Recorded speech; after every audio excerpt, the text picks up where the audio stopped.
Kenapa kamu nggak mau makan daging sapi?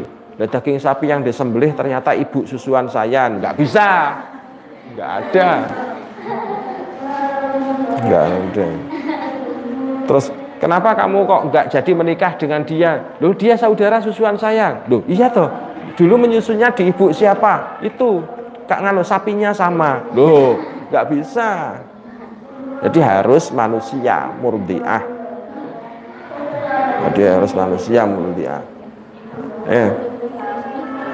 Jadi kau kalau sudah jam 7. Bismillahirrahmanirrahim. Jadi kita kembali pada rukunnya susuan. Rukunnya susuan sebagaimana yang sudah disinggung kemarin, faslun firrodho ida ardo'atil mar'atu bila baniha waladan soror rodi'u waladaha bisarto ini. Apabila ada seorang perempuan menyusui seorang anak, maka anak yang menyusu atau rodi itu menjadi anaknya. Jadi soro waladan itu berarti menjadi anaknya, ya seperti anak nasab seolah-olah.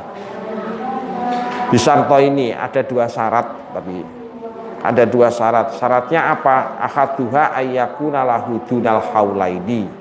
Salah satunya adalah anak yang menyusu tersebut usianya kurang dari 2 tahun. Ini batasan syarat. Seperti ini namanya batasan syarat.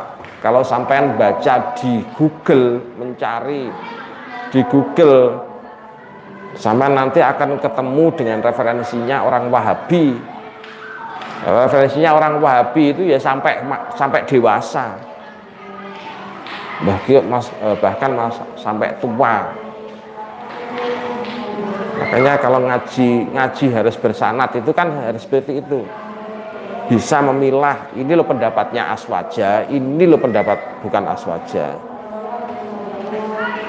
Jadi kalau sampai nyari di Google, nanti sampai akan ketemu yang seperti itu.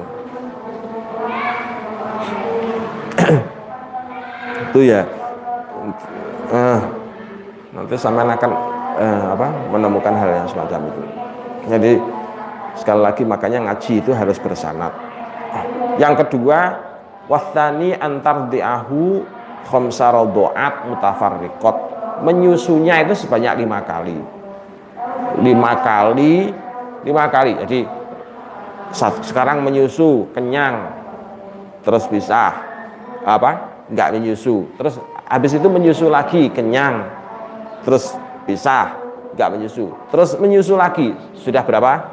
Sudah 3 kali susuan. Kenyang, terus pisah lagi, besoknya nyusu lagi, kenyang, terus pisah lagi, berarti sudah berapa? 4. Terus yang kemudian besoknya lagi nyusu lagi, kenyang, terus kemudian pisah lagi. Nah itu langsung anaknya tersebut sudah menjadi anak susuan. Jadi batasannya adalah sampai kenyang. Di khamsa rodoat mutafarriqat. Mutafarriqatnya jangan dibuang. Jadi mutafarriqatnya itu jangan dibuang. Karena ini penjelasan dari para ulama, penjelasan dari fikih yang kita pedomani. Dari fikih yang kita pedomani. Jadi takrib itu adalah condong pada Imam Ar-Rafi'i. Jadi takrib itu condong pada Imam Ar-Rafi'i. Sanad guru-guru kita itu semuanya ke sana. Di sanad-sanad guru-guru kita semuanya, yes, gurunya Pak Sam juga itu semuanya ke sana, ke Imam Ar-Rafi'i. Jadi ke Imam Ar-Rafi'i, ke Imam An-Nawawi. Nanti kalau sudah masuk di takrib, sampai dikenalkan dengan pendapatnya Imam Nawawi. Kalau di Kifayatul Akhyar, sampai dikenalkan dengan pendapat-pendapat yang lain yang aslah. Jadi ada perbedaan-perbedaan supaya makanya ngaji memang ada tahapan-tahapan. Ya. Nah, jadi itu batasan utama.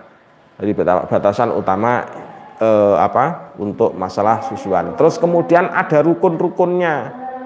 Rukun-rukunnya juga diperhatikan baik-baik. Yang rukun-rukunnya mana, mulai rukunnya.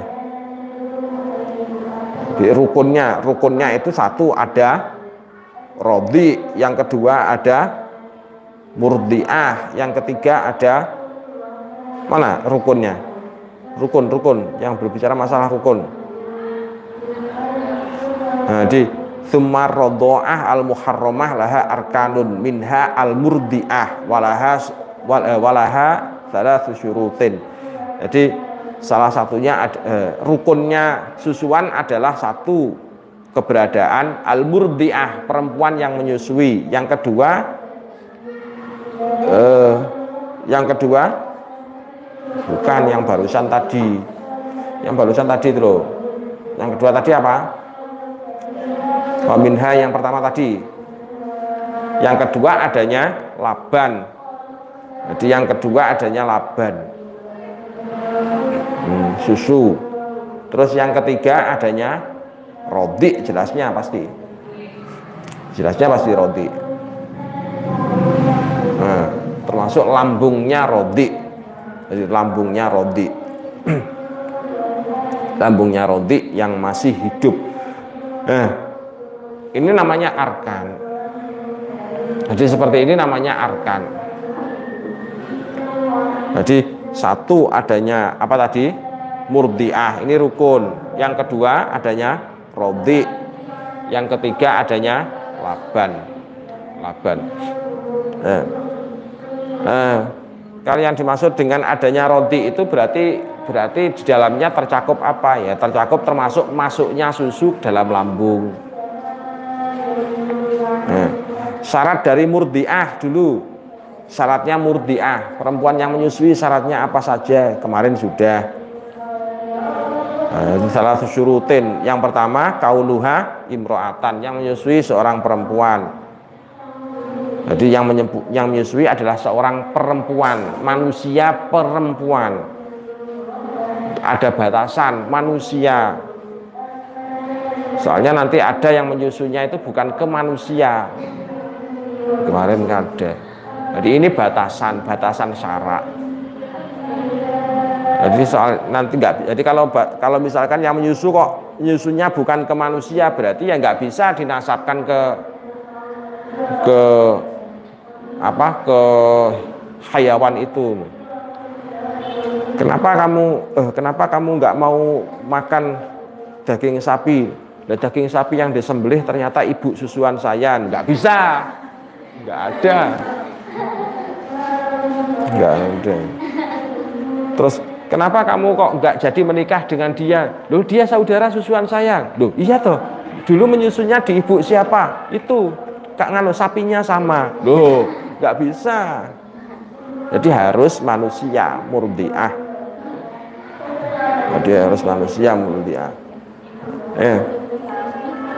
Jadi satu syaratnya murdiah adalah satu hidup.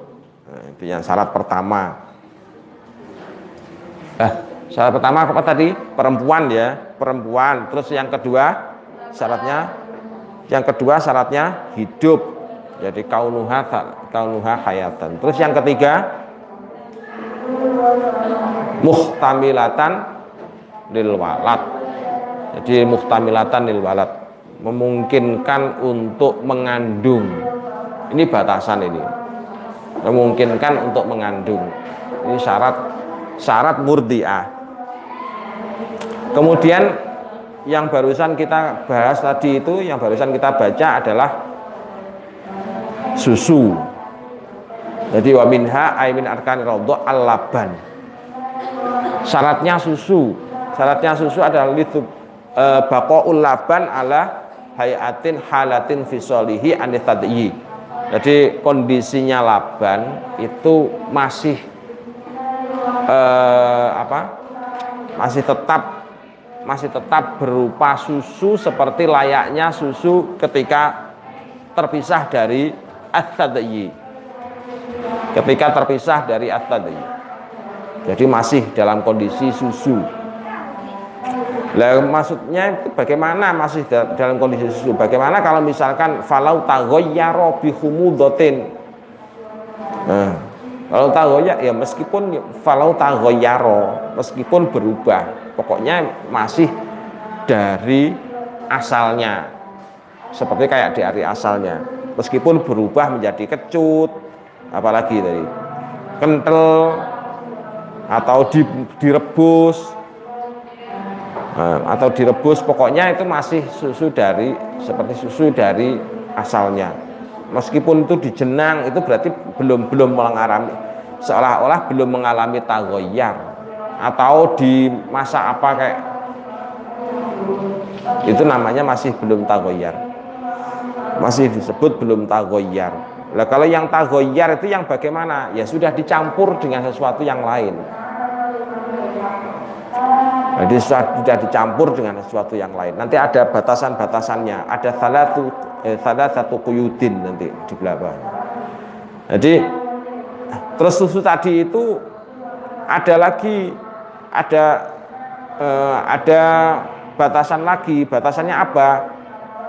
Jadi husulul laban ilal jaufi wa husulut taghdiyah bihi. Yang pertama adalah batasannya bisa sampai ke lambung. Susu tadi ya sampai ke lambungnya si bayi.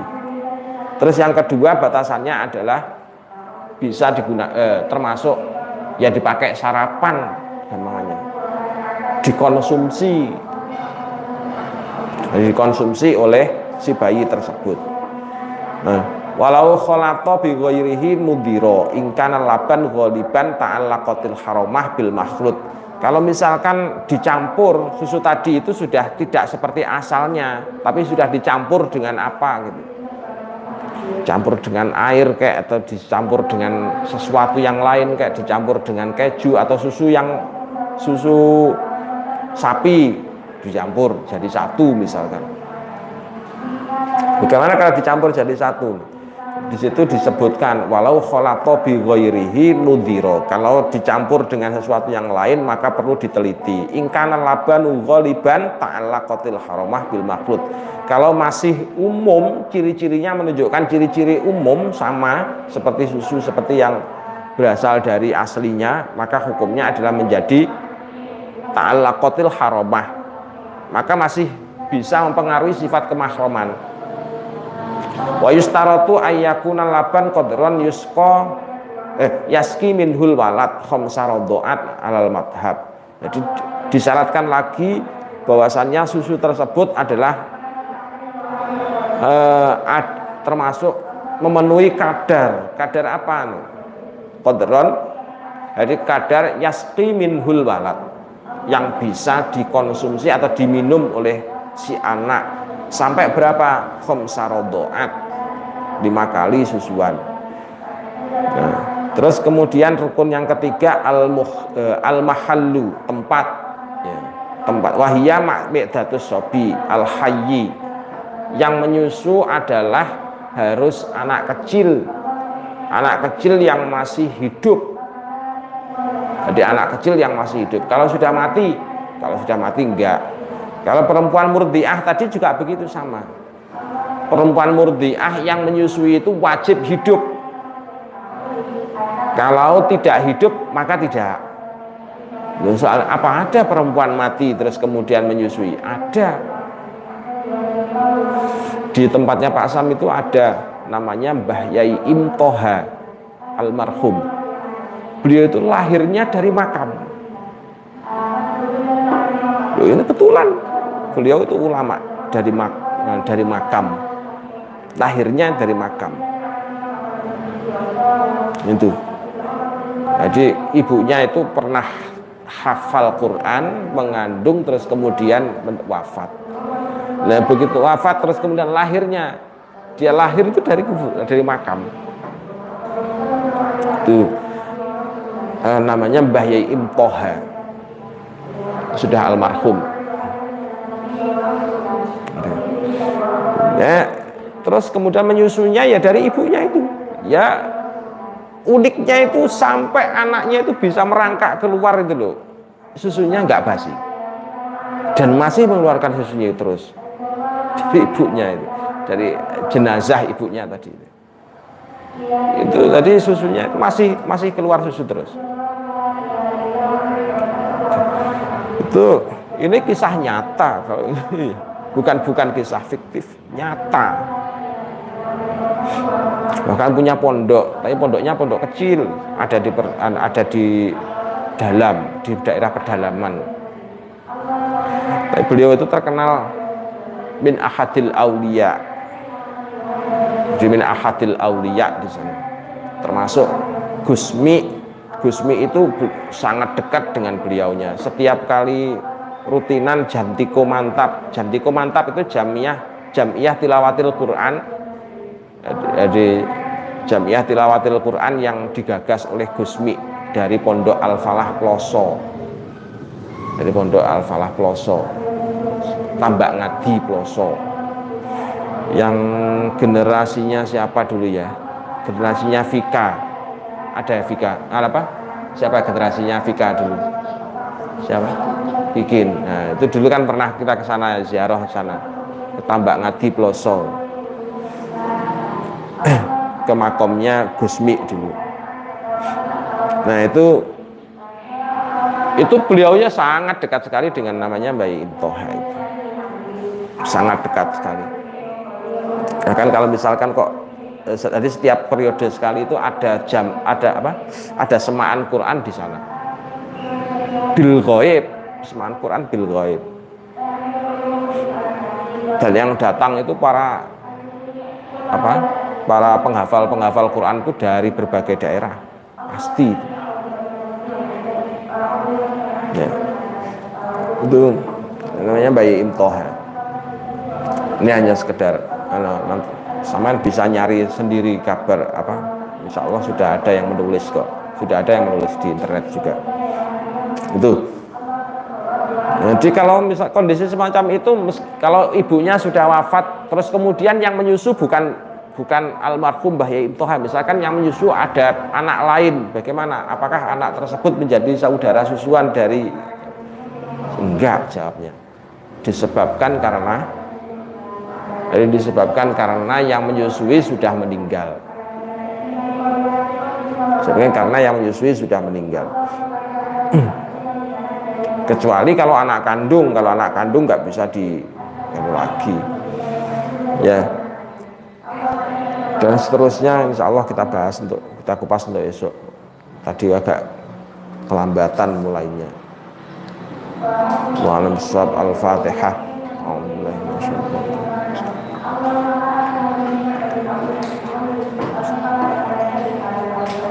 Assalamualaikum warahmatullahi wabarakatuh.